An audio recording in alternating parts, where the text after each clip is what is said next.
This interview is sponsored by Grantstone Shoes. Grantstone Shoes is a third-generation family of shoemakers that uses high-quality leather to make very high-quality men's dress shoes and boots at affordable prices. Mo and I each have a pair of these shoes. We think they're good. We've been wearing them for over a month now, trying them out. If you don't believe us, go check out the customer reviews for Grantstone Shoes. They have a lot of 5-star customer reviews. They also have excellent reviews from independent fashion bloggers.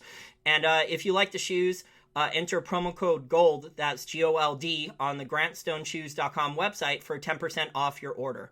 That's grantstoneshoes.com, enter promo code GOLD for a 10% off discount. Hi everyone, it's Jason Bjark of Wall Street from Main Street. Welcome back to another Wall Street from Main Street podcast interview.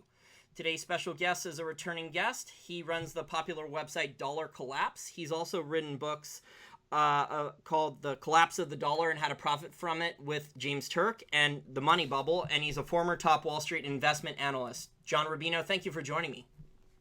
Hey, Jason. Now, John, we've just had pretty amazing historic election that ended very late last night. Do you think this is bigger news than Brexit? Oh, yeah, much bigger news than Brexit. Yeah, Brexit. You know, the U.S. president is one of the 2 or 3 most famous, most powerful people in the world, and everybody's paying attention to this, everybody in the world. Brexit is a big deal for what it says about the European Union, not just about the UK, but about the future course of France and Spain and Germany. But still, you know, who runs the US, especially if it's an outsider in such a dramatic election as this one was, that's going to be the biggest story of the year, easily, barring, you know, nuclear war or something like that out there. And the fact that it went down this way is especially interesting because, like Brexit, going into this election, all the polls had Clinton winning a close but decisive majority of the vote and of the Electoral College, or at least most of the polls did. And like Brexit, it turns out that a lot of people either weren't sampled by the polling companies or lied to the pollsters when they talked to them because they ended up voting a different way.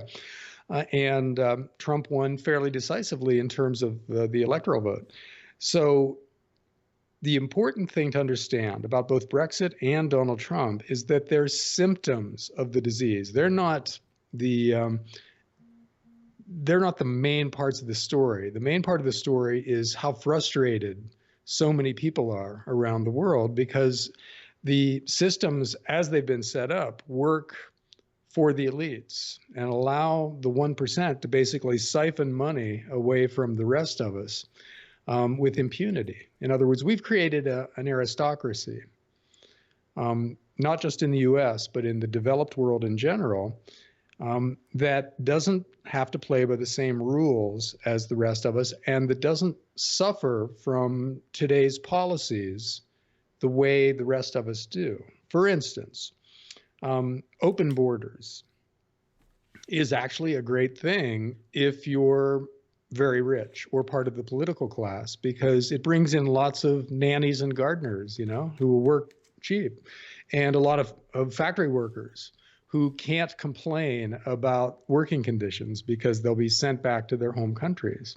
And it also brings in lots of voters who tend to vote Democrat. So if you're Hillary Clinton, for instance, you don't really see any upside to controlling the border. You know, the more porous the border is, the better that is for you. And for the people that she does not hang around with, you know, for the 99%, it's the opposite. You know, they see their jobs going away. They see their neighborhoods changing in really disturbing ways. So open borders is a bad thing for them. Same thing with free trade. You know, if you're a well-off, well-educated symbol manipulator, free trade is just opening the world up to your services. You know, you can sell your skills to a bigger audience if everybody trades on the same, you know, low tariff terms. And so you make more money. But if you're a factory worker, on the other hand, free trade means your factory's closing down, it's going to Mexico or China. So it's not a good thing for you. So the Democrat elite, because they basically hang out with each other, don't know that there's a whole unprotected class out there that that doesn't benefit from the programs that are created and the systems that are put in place by the elites in the U.S. and Europe and Japan. And the same thing is true of Republicans. You know, the elite Republican political class is just as clueless as the Democrats. And so that's why Trump was so extraordinary. You know, nobody gave him a chance of getting through the first few primaries, really, because he's a buffoon. You know, as a human being, they completely dismissed him. And the fact that he has no political experience just adds to his unelectability in the opinion of the elites. But in the Republican primaries, he knocked off one governor or senator after another by running against the systems of which they're a part. So the general election against Hillary Clinton was really the same thing. It was the outsider running against the establishment. And we've come to the point now where there are enough people willing to vote to tear the established order out by the roots and create something different, that you can win on that platform. You know, I was thinking that Trump would lay the groundwork for the next politician to come along who didn't have his baggage but had a lot of his same policy ideas, and then win easily in a future election. But here we are. You know, it's moving much faster than I thought it was. So we got Donald Trump as our president now. And we could have had Bernie Sanders. If he had won the Democrat nomination, it's possible he would have beaten Trump. And so we would have had a left-wing iconoclast instead of a sort of kind of right-wing iconoclast as president. Either way, the establishment just got smacked in the face here. Yeah, I agree. Voting for Trump and Trump winning, it's a big middle finger to Wall Street and large corporations. I actually heard from some of my sources, I heard that some large corporations told their employees, if you publicly endorse Donald Trump on social media before the election and you hurt our brand, you are fired. So they told them, you can vote for Trump. We hope he doesn't win, but you can vote for him, but do not promote Trump or any of your pro-Trump political philosophies on social media. It will hurt our brand. So, you know, it's going to be funny seeing how these corporations of Wall Street try to buddy up to him and adapt. Trump is not a politician. He's a deal maker, though. He's a businessman with a good long-term track record. He's had failures. He's come back from them. It will be very interesting to see, though, John, if he actually keeps his word. That's something that, you know, every politician, once they get all this power, have a tough time doing. But I think it's very telling. You brought up a great point there earlier when you were talking about all these ivory tower academics and these ivory tower rich Democrats. Hillary admitted, we saw in her WikiLeaks speeches, that she's lost touch with her middle class roots. So, you know, she totally neglected the people in Pennsylvania, the people in Wisconsin, the people in Michigan. You know, they had we had 8 years of Obama. Hillary was running on a continued platform of, you know, basically continuing the Obama Hope and Change initiative, and they voted against it. And, you know, these free trade deals, what it comes down to, I think, is we have nationalism and we have versus, you know, globalism. And the globalism that's in place now, it's not real free markets, it's not real free trade, and it's just, you know, these crony trade deals that just benefit the politicians and the lobbyists and the large corporations that are, you know, sneaking things into bills at the last minute, like what Obama may do before he leaves, how in this lame duck congressional session before he leaves in January, he may sneak in TPP and Trump may have to reverse it, and it's going to be a pain in the butt to get rid of it. Yeah. The financial markets for most of this election responded to Trump with terror. You know, every time he was up in the polls, the stock market would go down because he was this unknown quantity who might screw up the good gravy train thing that the financial markets have going now in partnership with the government and the Federal Reserve. And when it looked like he was actually going to win last night, U.S. futures collapsed. The Dow futures were down by about 900 points at one point last night, which is consistent with the way Wall Street has been responding in this election all along. They love Hillary. She's Wall Street's candidate. They're terrified of Trump. He's the outsider. And then something really interesting happened. This morning, the markets opened up, and they've been going up all day long. You know, we've got, what's the Dow now? It's up 256 points right now.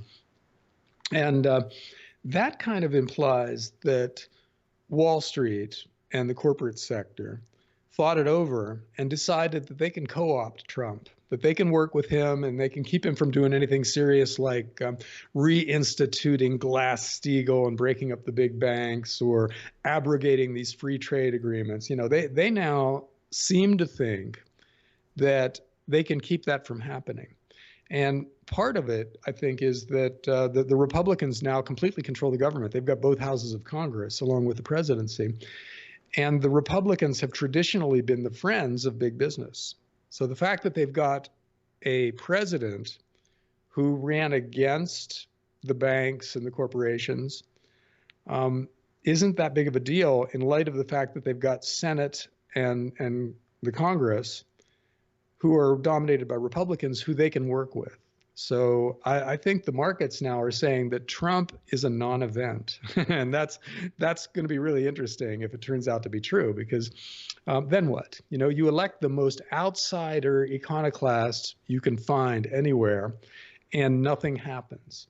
See, that's a recipe for insurrection, I think, at that point. Then we go to the civil unrest part of this process. One of the main mandates Trump was elected on is to go drain the swamp in D.C. to try to end corruption. So hopefully he doesn't start increasing corruption or doing more of these corrupt bills. Hopefully he's talked about, eliminating the carry trade interest tax and increasing taxes on Wall Street investment banks and hedge funds. It's all talk until we actually see him do it. So hopefully he will do what he says.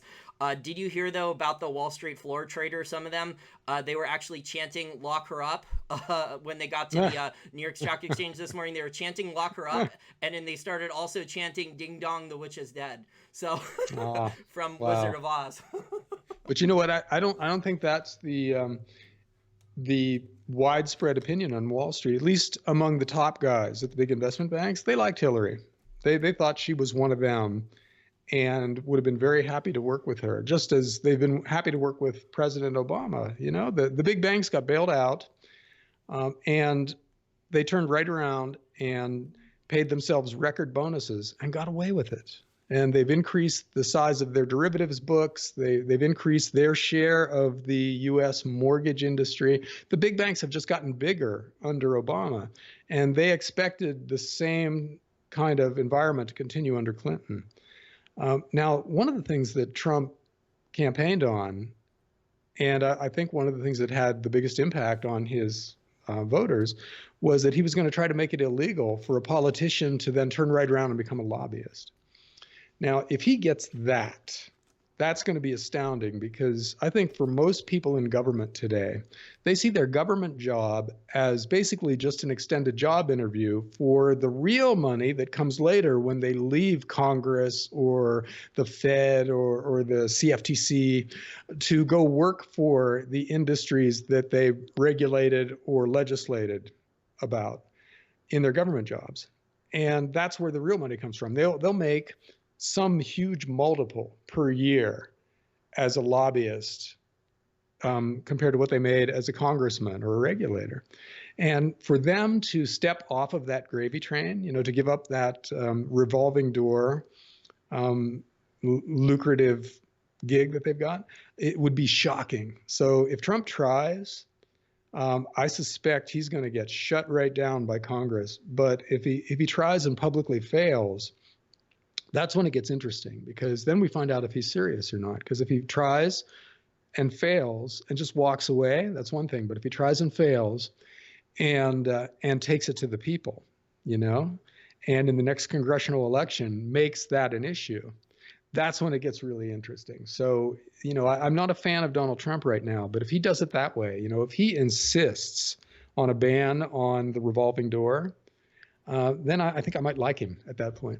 Yeah, he also wants to impose strict term limits on people in Congress so they can't come back in or start rerunning or be career politicians. If he can actually get that accomplished, I would be very impressed. I know there's going to be lots of people fighting him trying to stop that along every step of the way. There's just so many people that get rich off the system.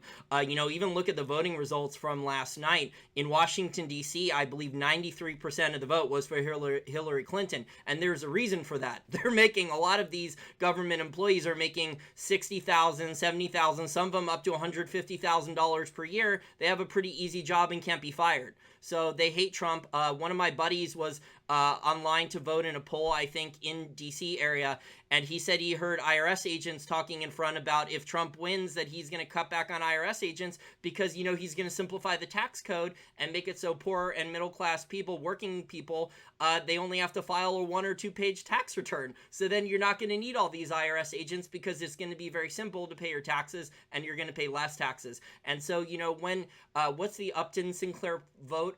What's the Upton Sinclair quote about don't expect a man to understand or accept something when the fate of his job and money depend on something else? Yeah, it's something like that. Well, yeah, and it's important to understand that the Republicans are traditionally the party of small government, which implies that if they take over the government, they'll try to shrink it. But that's not the case anymore. George W. Bush had a Republican Congress for 2 years at least of his presidency, and the government got bigger, not smaller. They increased spending and they started invading everybody in sight. So unless this is a new batch of Republicans, it's hard to imagine them doing what a small government party would be expected to do. So I'm not optimistic about Trump being able to get any of this stuff done. It's cool that he ran on it. It's cool that that we've proven that there's a political market for anti-government, anti-big business political ideas. But it's one thing to get elected running on that kind of a platform, and it's a completely different thing to actually enact stuff like that, where you need the votes of the people who are giving up power and money in order to pass these laws. So I don't know. I think it's going to be fascinating to watch, and I think Donald Trump can do a very good thing, perform a really serious public service by trying and in a lot of cases failing, but not giving up on a lot of these issues, because then that puts them front and center for the next election. And then you've got a chance to flush out all the people that oppose stuff like this and replace them with people who are in favor of it. So it might not be this election that's really consequential as much as the next election. We'll have to see. I think Donald Trump is very capable of, at least in theory, of helping small business out. And I think a lot of his voters were actually small businessmen. And we heard Julian Assange in an interview that he gave say that, the Donald Trump voter is this white trash person, which is not true at all. I know a lot of highly educated people, successful people, multimillionaires, people who have small businesses who voted for Trump. So I think there's a lot of small business people that were saying, you know what, more another 4 years of Hillary Clinton, which could be the same as Obama or worse than Obama, is going to hurt my small business a lot. With Obamacare premiums rising, all these other taxes being layered on, higher minimum wage force, et cetera, et cetera. Donald Trump has a chance to he's not going to fix the real economy completely. There's too many problems. You and me have spent years trying to educate listeners about the debt problem, pension funds. You have a whole series of all the problems why we're ungovernable. But I think Donald Trump can at least help some of the real economy. He can at least fix some small businesses to where they can start creating full-time jobs and start growing jobs again. But I don't think anyone can truly fix the debt problem at this point.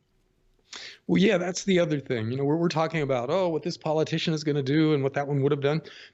But the fact is, this system is pretty much over. We live in a zombie world right now where we've taken on so much debt that our problems have become unfixable. Debt works the same way for a country as it does for you and me. If we borrow too much money, our lives spin out of control.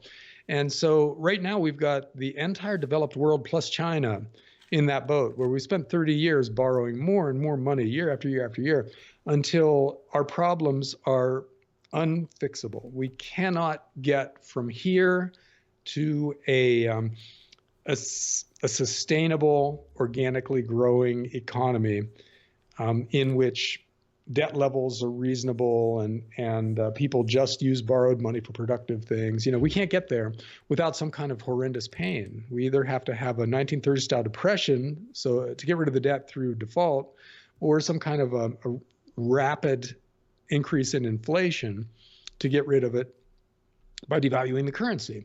Either one of those things are incredibly painful for people who aren't prepared for them. And unfortunately, it's, the same people who are being hurt by today's policies are the ones who will be hurt by the inevitable consequences of today's policies. If you've got a bunch of money in the bank and they devalue the currency, well, then your bank account just lost a lot of value. You are hurt by that policy. If you've been working at a job for a long time and done very well at it, but your company overborrowed and goes bankrupt because it overborrowed and you lose your job, that's not your fault. But you're the one who's going to be hurt. Very probably the guys running the company have sucked enough money out of it to retire rich, even if their company goes bankrupt. Well, you're not in that boat. You're not protected. So the people who are going to be hurt by what's coming are Trump voters, basically, and Bernie Sanders voters, the people who've been left out of the party in the last couple of decades, and things are just going to get worse for them. That's what's so despicable, Jason, about current and recent past policy, is that we've set things up specifically to suck wealth out of the lower 50, 75% of wage earners and into the accounts of the super rich. People who own stocks and bonds and trophy real estate and farmland and oil wells, they have had a fantastic decade. They've made money year after year after year, and they're much, much richer than they were to start with. That's not true of almost anybody in the bottom 90% of the economy. Most people who work for a living and are able to save just a little bit of what they make, they're going backwards. And it's been a gradual regression for the past few decades, but now it's about to be a very quick one where you just fall off a cliff. And it's a shame. And it's not something that anybody in government can do anything about now, because we're past the point where there are easy, painless fixes. Yeah, I completely agree. I think there's going to be more inflation and taxes going forward, whether Trump is able to fix the real economy and help small businesses grow again or not. Just because of the debt problem and so many other problems, I see that the central bankers and the ruling class, this parasite class that you were describing earlier, is doing. So I think there's going to be a lot more pain going forward, but hopefully Trump is able to at least fix some of the real economy and start small businesses, allow them to start growing again. Maybe there'll be some real investments into research and development, and these small businesses can grow and create jobs. Because right now, I think we just have a lot of stagflation. I think it's going to get worse. The economy, we've discussed this in the past, the economy is not really creating full-time jobs. It's only creating part-time jobs. And from our listeners here on Main Street, their bills are going up. So hopefully Trump will be able to fully repeal Obamacare. People will be able to get better health care at a much cheaper price. But, other people's other bills are still going up. Hopefully something will be done about that with more free market economics. But I think, unfortunately, it's going to get worse before it gets better. My next question I want to ask you about Janet Yellen. Do you think Trump's going to keep to his promise? Do you think he's going to fire her pretty quickly? Who knows? We'll see fairly soon, based on who he puts in his cabinet and who he keeps and doesn't keep. Whether he's basically just going to be co-opted by the system right away and go back to business as usual, or whether he's going to go for radical change. Now, I don't think that any of this really matters. It's fun to speculate about. But like I said, I think the system is broken, and the crisis that's coming is going to come no matter who's in charge and no matter what they do. But clearing out these idiot Fed governors would at least be fun to watch, because these guys, they're constantly talking. They constantly go on talk shows, and they're treated like they actually have some expertise, like they actually understand what they're doing. But first of all, they contradict each other, which means some of them understand what they're doing if others don't, And second of all,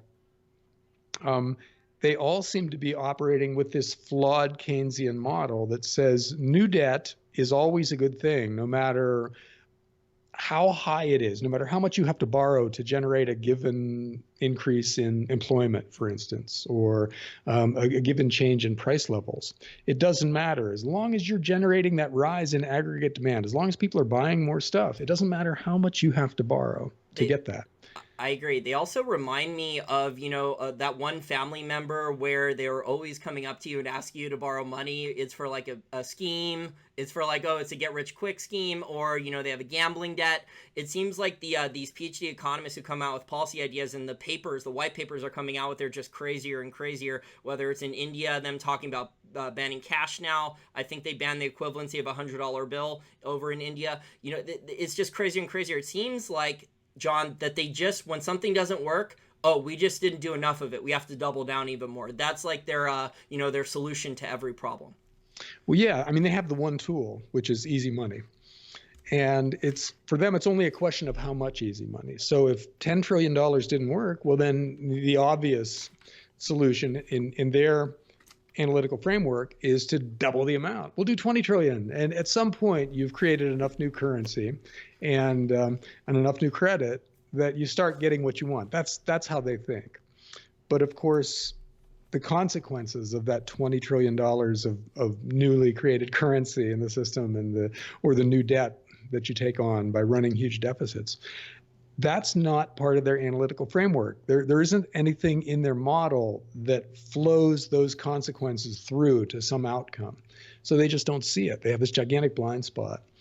And so you can't trust them because they don't see this really important thing that's part of the system. So yeah, it would be fun to see them get fired. I mean, the ultimate destination of the Federal Reserve is to become basically a bank teller window, where you show up with gold, they give you dollars. You show up with dollars, they give you gold.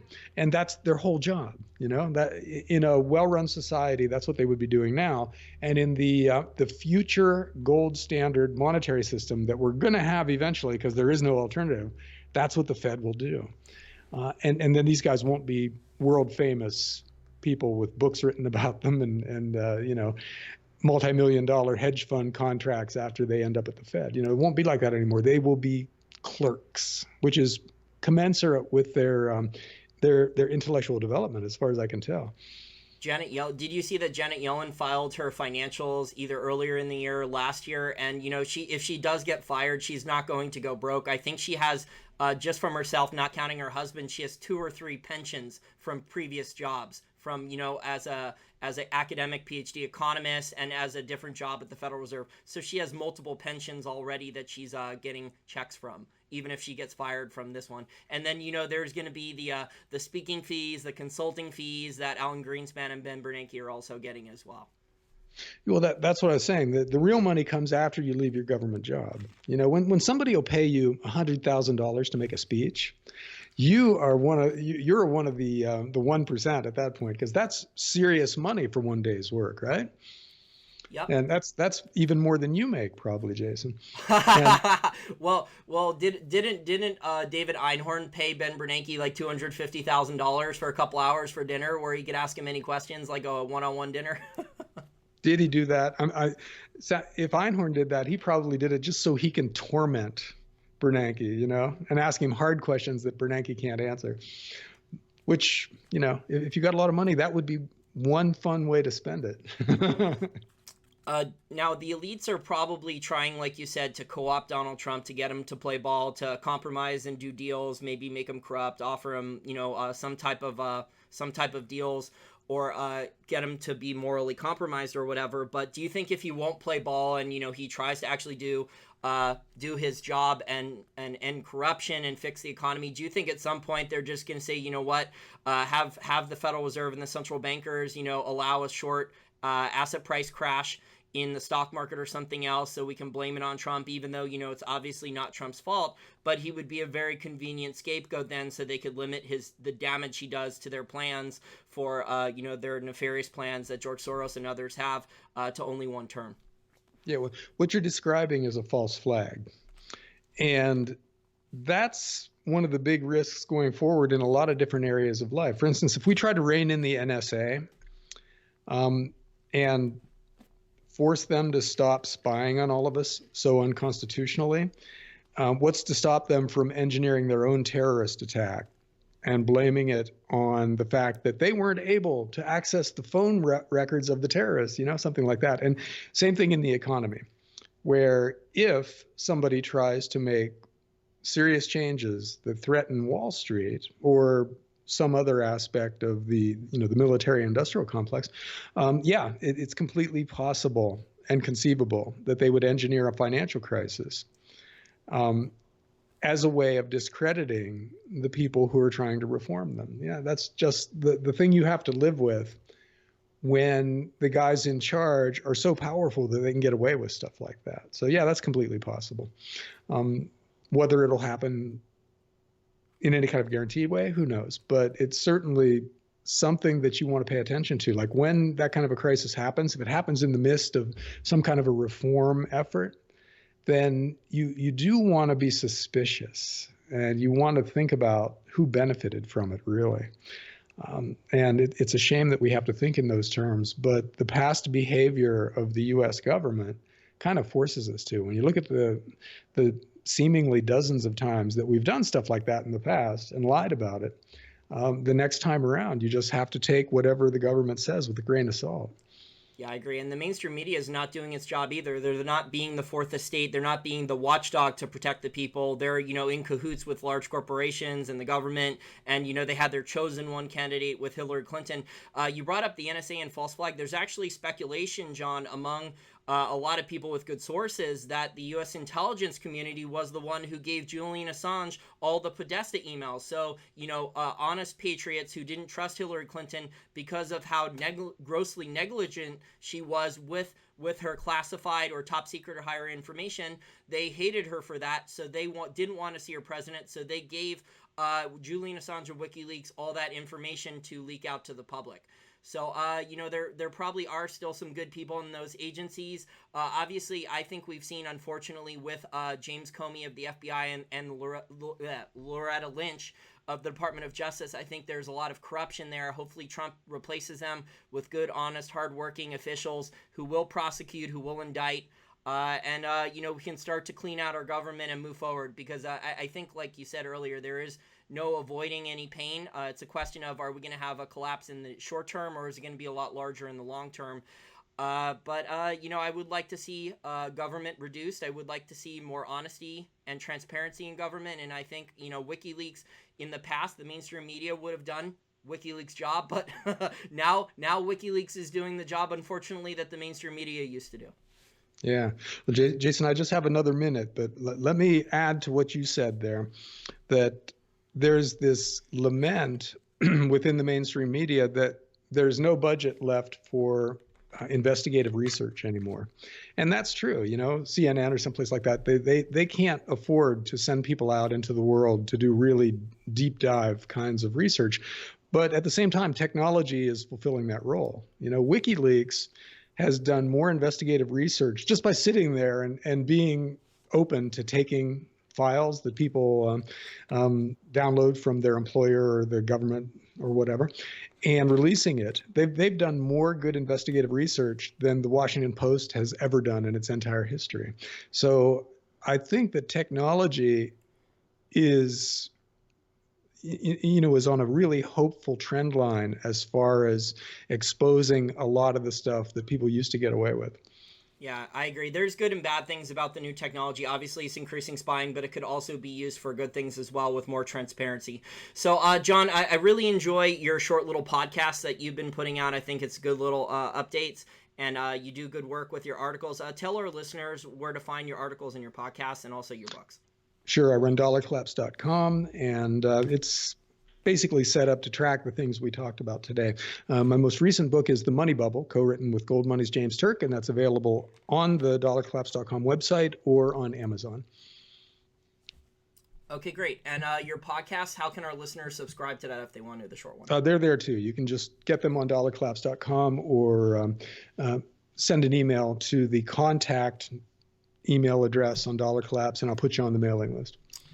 Okay, great. Well, hopefully you'll be back on in the future. We live in very interesting times now. We've had the Cubs win the World Series recently. We've had a Triple Crown winner in horses and baseball. And now Donald Trump's just won the presidency. So a lot of things that people said would never happen in their lifetime have happened. Indeed. And more coming.